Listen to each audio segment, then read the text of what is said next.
اب اس کے ساتھ ہی ناظرین آپ کو بتائیں کہ چیئرمین عمران خان اور دوسری لیڈرشپ پہ حملے کے بعد پارٹی قیادت کی ہدایات پر گوجرانوالہ میں چاندہ قلعہ بائی پاس پر پرامن احتجاج کیا جا رہا ہے۔ اسی حوالے سے مزید احوال بتا رہے ہیں ہمارے نمائندے رفاقت علی جو اس وقت وہاں احتجاج پر موجود ہیں۔ جی رفاقت علی آگاہ کیجیے گا۔ عمران خان پاکستان۔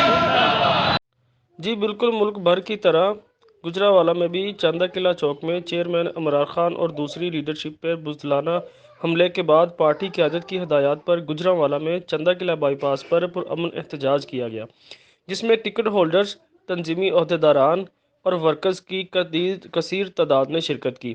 اس موقع پر ٹکٹ ہولڈرز این78 علی اشرف مغل اور دیگر عہدیداران نے خطاب کرتے ہوئے کہا کہ پی ٹی آئی کے پرامن مارچ پر دہشت گردانہ حملہ بزدلانہ سوچ کی عکاسی ہے۔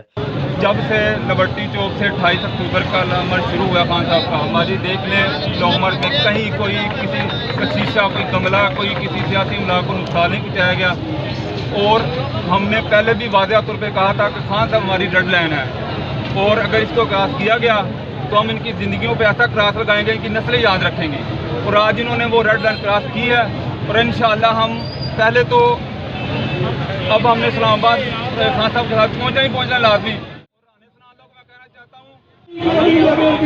سب سے پہلے ہم لوگوں سے لگے گی، اس کے بعد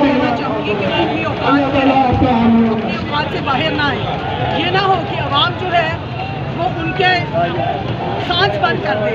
عوام اگر سڑکوں پہ آ گئی، عوام نے جو تحریک ہے اس کا حصہ بن کے روڈ بلاک کر دیے، ہر چیز بند کر دی، تو ان کی طبیعت صاف ہو جائے گی۔ میں صرف اتنا ہی کہنا چاہوں گی کہ میرے لیڈر عمران خان صاحب آئین کی جنگ لڑ رہے ہیں، اور وہ جو ہم کر رہے تھے وہ بالکل آئین کے مطابق تھا۔